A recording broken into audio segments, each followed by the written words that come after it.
perplexing in resolution. In the end, we put the ribbon in front of there, and it turned out to look like the Northern Lights, the way it actually, it's like a curtain. Next. There you go.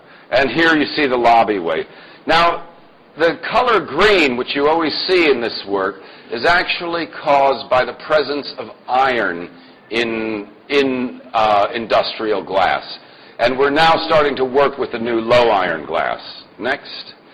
Then, moving on from that development of this structure, a client who was building a home in Portugal, seen here, designed by,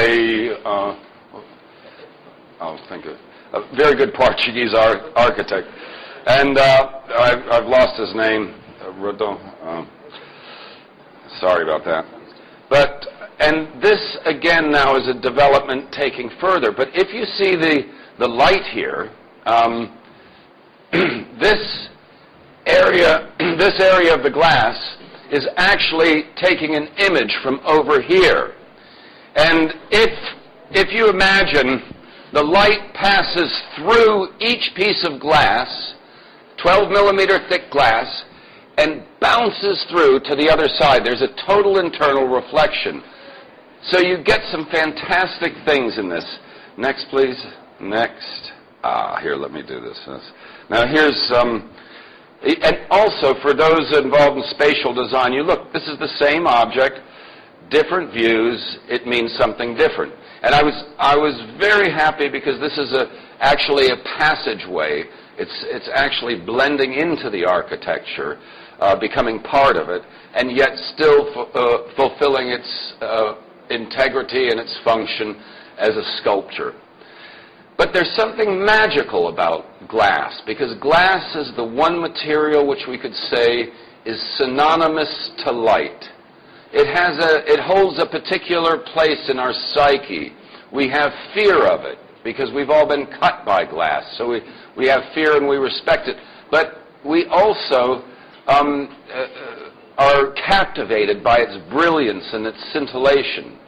Now, if you have a look at this sequence of images, here's the same view, and Fiona's walking along behind there, and you see two of her, three of her. And this is an undulating picture plane where the glass is, in fact,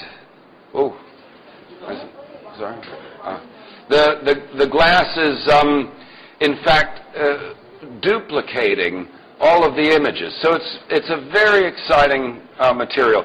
Now, after that project, we've led on, and this is the most recent work I've done with this, using this technique.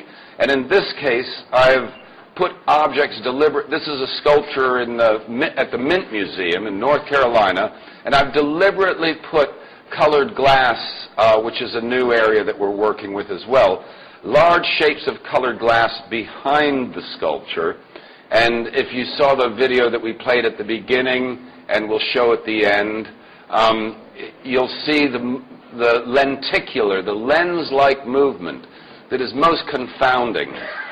And it works, I think, very well for people passing through a space because it scintillates and it moves with your movement. Now, after many years of working with this industrial glass, I moved over. I became quite bored, really, to be honest, because